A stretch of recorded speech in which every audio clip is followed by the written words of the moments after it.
चितवत काम भयहु जरि छाया, चितवत काम भयहु जरि छाया, चितवत काम भयहु जरि छाया। जैसे भोलेनाथ ने अपने तीसरे नयन खोल दिए, काम जल करके राख हो गया। बोलिए महादेव भगवान की। अब तो समस्त देवता प्रसन्न हो गए। अब लगता है काम बनने वाला है। इतने में कामदेव जैसे जल के भस्म हुआ, काम की पत्नी रति रोती हुई आई। प्रभु आपने हमारे पति को जला दिए। तब भगवान बोले, जब जदुवंशा कृष्ण अवतारा, जब जदुवंशी कृष्ण अवतारा, होई हरण महामहि भारा, होय हरण महामहि भारा, कृष्ण तनय होई पति तोरा, कृष्ण तन हो हे पति तोरा, बचनो अन्यथा होई न मोरा, बचन अन्यथा होहि न मोरा, बचनो अन्यथा होई न मोरा। बचन अन्यथा होहि न मोरा। काम की पत्नी रोती रोती आई, प्रभु आपने तो हमारे पति को मार दिया, अब मैं क्या करूं? तब भगवान बोले, चिंता मत करो। जब यदुवंश में भगवान कृष्ण अवतार लेंगे धर्म को बचाने के लिए, अधर्म का नाश करने के लिए, उसी समय कृष्ण जी के पुत्र के रूप में, प्रद्युम्न के रूप में तुम्हारे पति अवतार लेंगे। ये मेरा तुम्हारे लिए वचन है, चिंता मत करो। रति प्रसन्न हो गई। अब जैसे रति वहां से गई, इतने में ब्रह्मा जी देवता सहित वहां प्रसन्न होकर के आए। अब तो भोलेनाथ का क्रोध भी शांत है। तो ब्रह्मा जी आकर के कहते क्या? आते ही जय जयकार लगाया। समस्त देवता सहित आकर के जय जयकार किया। बोलिए शंकर भगवान की जय हो, कोई बोला बोलिए महादेव भगवान की जय हो। अब भगवान को पता है स्वार्थी देवता आ गए।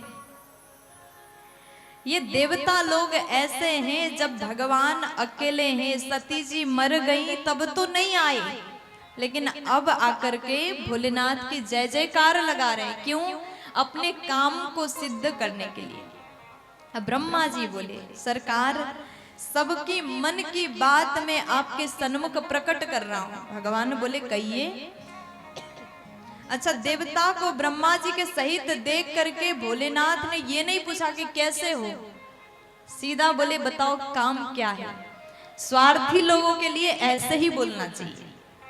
कुछ लोग होते हैं ना, आपके घर में दुख हो तब तो फोन नहीं करते, जब आपके यहाँ सुख हो और उसको आपसे कुछ काम चाहिए तब फोन करते, हेलो कैसे हो। तो उस समय क्या कहना चाहिए? बताइए क्या काम है, क्यों याद किया? भोलेनाथ बोले बताइए किस काम से आया। तब ब्रह्मा जी बोले, सकल सुरन हके हृदय असा, शंकर परम उछाहु, निज नयनन ही देखा चाहि, नाथ तुम्हार विवाह। ब्रह्मा जी बोले कि सरकार, ये जितने भी देवता हैं इनके मन में ये भाव है, अपने नयन से आपकी शादी देखने का इच्छा है, बस ये इच्छा पूरी कर दो। भगवान समझ गए कि इसके पीछे स्वार्थ क्या है, लेकिन राम जी का आदेश था, इसलिए भगवान मान गए। ठीक है, आप लोग तैयारी करिए, शादी का मुहूर्त निकलवाइए, मैं शादी के लिए तैयार हूं। जैसे सुन लिया, अब लगन पत्रिका जो होता है आपके यहाँ शादी तय होता है तो पहले लगन पत्रिका तैयार किया जाता है, डेट फाइनल किया जाता है। लगन बाची अज, अज यानी ब्रह्मा जी महाराज। लगन बाची अज सबहि सुनाई, लगन बाचे अज सबहि सुनाए। हर से मुनि सब सुर समुदाय, हर्ष मुनि सब सुर समुदाय। सुमन वृष्टि नभ बाजन बाजे, सुमन वृष्ट तब बाजन बाजे। मंगल कलश दसहु दिशि साजे, मंगल कलश दसहु दिशि साजे। मंगल कलश दसहु दिशि साजे। मंगल कलश दसहु दिशि साजे। अब तो जैसे भोले बाबा की शादी का डेट लगन पत्रिका बाँच करके ब्रह्मा जी ने सुनाया। अच्छा, भगवान का शादी कौन से मुहूर्त में हुआ आपको पता है? भोलेनाथ का विवाह का डेट कब? हम लोग शिवरात्रि को मनाते हैं, लेकिन वेद भगवान के अनुसार वैशाख शुक्ल पक्ष पंचमी तिथि गुरुवार के दिन में भगवान शंकर का विवाह हुआ था। भोलेनाथ ने जैसे आदेश किया, मंगल कलश स्थापना करने लगे देवता, अब तैयारी करने लगे। बाबा कहते हैं, यहाँ ब्रह्मा जी बोले कि देखो देवताओं, दुल्हा के पास में गाड़ी घोड़ा नहीं है। जिस दिन बारात जाएगी ठीक 5 बजे अपने अपने घर से अपने वाहन सहित आप आओगे और कैलाश से बारात निकाला जाएगा। देवता ने जैसे सुने, अब तो अपना काम होने वाला, ताड़कासुर मरेगा। जैसे भोले बाबा की शादी होगी, बच्चा होगा तो वो राक्षस मर जाएगा। अपना स्वार्थ दिख रहा है। अब यहाँ भोले बाबा दुल्हा बनने के लिए तैयार हैं, देवता खुद की तैयारी में लगे हैं। अक्सर घरों में क्या होता है, जिसकी शादी होती है ना उसको कोई ध्यान नहीं देता, और जो दूसरे लोग होते हैं वो अपने मेकअप में लगाते पूरा टाइम। हम क्या पहने, कौन सा मेकअप करें, कौन सा लुक क्रिएट करें, है ना। दुल्हा दुल्हन को कोई नहीं देखता। यहाँ भोलेनाथ की शादी है, देवता लोग अपने वाहन को तैयार करने लगे। लगे सवारन सकल सुरा, वाहन विविध विमान। अपने अपने विविध विमान को तैयार करने लगे। इंद्रदेव बोले कि हमारा जो हाथी है तो बड़ा सुंदर, बिल्कुल सफेद गोरा हाथी है, उसको नहलाने लगे। वहीं बगल में यमराज जी आए, अपने करिया भैंसा को रगड़ने लगे, खूब साफ किया। अब कितना भी रगड़ो, काला है तो गोरा थोड़ी होगा, नहीं होगा। अब कुबेर जी के पास में तो अच्छा व्यवस्था था, उनके पास तो हवाई जहाज था, पुष्पक विमान था, उसको सजाने लगे। भगवान विष्णु अपने वाहन गरुड़ को अच्छा तैयार करने लगे। लेकिन यहाँ कैलाश में भगवान अब 5 बजे बारात जाना है, अभी तक उनकी तैयारी हो ही नहीं रही। भगवान चुपचाप बैठे हैं। भगवान के गण को बड़ा टेंशन हुआ, प्रभु देखिए देवता कितने स्वार्थी हैं, अपनी तैयारी तो सब कर रहे हैं लेकिन आपको तैयार करने के लिए कोई नहीं आ रहा है। भगवान बोले चिंता मत करो, मुझे तैयार करना उनकी बस की बात ही नहीं है। जो मेरे मन को समझ जाता है ना वही मुझे तैयार कर सकता है। गण बोले मतलब? भगवान बोले आप लोग तैयार करो, मुझे सजाओ। अब भगवान अभी अभी काम को भस्म करके जटा फैला हुआ था, शंभुगढ़ सोचे कि अब कहाँ से शुरू करें। ऐसा स्वरूप है, हम कभी जिंदगी में खुद कभी भी मेकअप नहीं किया तो क्या जाने कैसे तैयार करे, दुल्हा को सजाना है, बड़ा काम आया। अब क्या किया जाए? तो एक गण बोला देखो करना तो पड़ेगा, पहले तुम ये जटा को बांधना शुरू करो, इसको समेट लो।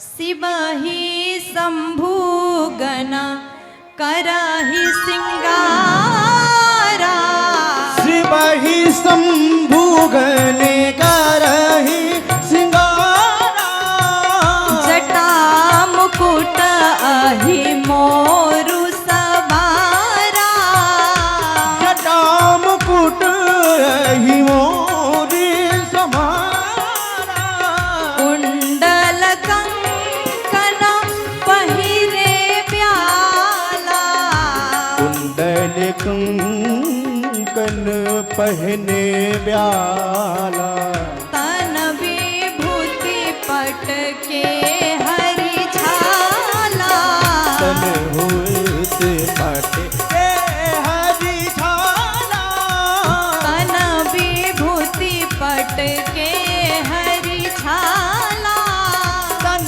विभूति पट के हरि छाला। अब एक गण बोला भैया दोनों मिलकर के पहले जटा को समेट लेते, खुला हुआ है, बिखरा हुआ है। तो जैसे भगवान के बाल को जटा को समेटने लगे और जैसे काम आगे बढ़ाया, एक गण बोला भैया बस अब हो गया, इनका तो जटा ही इतना सुंदर है, यही मुकुट का काम बन गया, दुल्हा के लिए अलग से पगड़ी लाने की आवश्यक भी नहीं होगा। अब मुकुट तो भगवान का हो गया। अच्छा, शादी में एक मोर लगाया जाता, आपके यहाँ होता है कि नहीं? लटकन, हाँ। अब कैसे करें? तो गण बोला एक काम करते हैं, जितने भी सांप हैं सबको ढूंढ लाते हैं, छोटे छोटे सांप को ढूंढ करके लाए। सांप बोला भैया हमें कहाँ लगा रहे हो? तो गण बोला कि आज तुम्हारा ड्यूटी है, दिन भर करना है, जब तक भोलेनाथ शादी करके वापस नहीं आए तब तक तुम्हें काम में लगना है। तो बहुत सारे पतले पतले सांप को एकत्रित किया और यहाँ पर रख दिया बांध करके, और जितने सांप थे सबने अपना फड़ किया और जो पूंछ था उसको लटका दिया, मोर बन गया, सांप का मोर। अब कुंडल क्या पहने? दुल्हा तो बढ़िया सोना चांदी हीरा मोती पहनता है, भगवान के लिए कुंडल कौन सा पहना है? छोटा सा पतला सा सांप को कान में भी पहनाए। अब कान में कुंडल तो हो गया, थोड़ा नीचे एक लटकन होता है, छोटा सा बिच्छू लाए और उसको भी लटका दी। भगवान बोले अच्छा लग रहा है, मैं साधारण चीज थोड़ी धारण करता हूँ, अच्छे से तैयार करो मुझे। अब तो भगवान के गले में अब हार कहाँ से लाएं? एक सांप को पकड़ के मिला करके पहना दिया। छोटा वाला हार तो हो गया, एक और बड़ा सांप लाए उसको पहनाया। गण बोला थोड़ा अच्छा नहीं लग रहा है, एक लंबा सा भी तो चाहिए दुल्हा के लिए। तो एक गण गया और बगल में शमशान में खोपड़ी जल रहा था, उसको लाए, 25-30 खोपड़ी के माला बनाया और उसको धारण किया। भगवान बोले मुझे अगर माला पहनाना हो तो फूल का मुरझाने वाला मत पहनाओ, अच्छा सा पहनाओ, खोपड़ी का माला पहना। अब देखो भगवान का स्वरूप कितना सुंदर हुआ होगा। अब एक गण बोला अभी भी थोड़ा सा अधूरा लग रहा है, जब तक पाउडर न लगाए तो दुल्हा कैसा? प्यार से बोलो जय सिया राम। पाउडर भी जरूरी है, तो कहाँ से पाउडर खरीदने जाएंगे? तो गण गया, जाकर के शमशान से राख उठा करके लाया, जैसे पोत दिया भगवान बड़े सुंदर हो गए। प्यार से बोल दीजिए ना। अब तो इतने सुंदर दुल्हा, इतने सुंदर दुल्हा कभी देखा नहीं ऐसे दुल्हा को। गणों को लग रहा है कि हमने बढ़िया श्रृंगार किया, भगवान भी खुश हैं। आप लोग मेरे मन को समझ जाते हो, इसलिए आप अच्छा श्रृंगार कर रहे हैं। हाथ में बाजूबंद सांप का, यहाँ पर सांप का कंगन पहनाया, चरणों में सांप का ही पायल बना करके पहनाया, पूरा सांप से भगवान का श्रृंगार कर दिया। और बाबा कहते हैं भगवान के शीश पर, सिर पर गंगा जी हैं, चंद्रमा है, शशि ललाट सुंदर सिर गंगा, शशि ललाट सुंदर सिर गंगा, नयन तीन उपबीत भुजंगा, नयन तीन उपबीत भुजंगा, करल कंठ उर नर सिर माला, करल कंठे ओरे नर सिर माला, शिव भेष शिव धाम कृपाला, शिव वेश शिव धाम कृपाला, शिव भेष शिव धाम कृपाला, शिव वेश शिव धाम कृपाला। भगवान का स्वरूप बड़ा विचित्र है। सिर्फ सिर पर गंगा और चंद्रमा दोनों ही केवल सुंदर लग रहे हैं, और तो सब विकराल रूप लग रहा है। अब भगवान पूरा तैयार हो गए, सांपों से श्रृंगार किया, बिच्छू से श्रृंगार किया, और गण ने हाथ में त्रिशूल और एक हाथ में डमरू थमा दिया। तब तो भोलेनाथ ने डमरू बजाया, बड़े ही प्यारे लगे। भगवान बोले ठीक है, अब हम तैयार हो गए, चलें। नंदी जी तैयार हैं, वाहन पहले से तैयार। अब जैसे भगवान खड़े हो गए, गण बोला अब एक तो रह गया, आप ऐसे मत जाइए सरकार, आज आपकी शादी है। भगवान बोले अब क्या कमी है, सब तो हो गया। गण बोला पहले वस्त्र तो पहनिए, आपने तो कुछ पहना ही नहीं है, ससुराल जा रहे हैं, शादी करने जा रहे हैं, तो थोड़ा इज्जत से जाना पड़ेगा। भगवान बोले अब मैं कहाँ कपड़ा मंगाने जाऊं? तो भगवान का गण बोला आप जिस पर बैठे हैं वही बाघंबर आप लपेट लीजिए। जैसे गण ने वो लपेट लिया, खुल जाए बार बार, उसमें कोई बटन तो लगा नहीं था।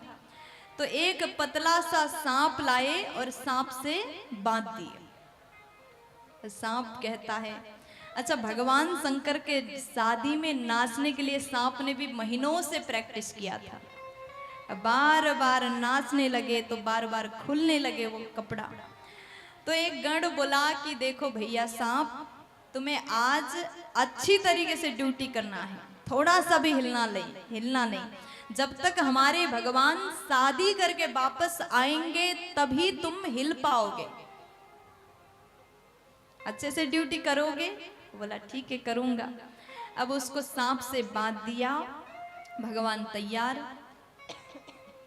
समस्त देवता देवियां भगवान के बारात में जाने के लिए खूब सुंदर वस्त्र आभूषण धारण करके आई। अब देवियों को लगता है कि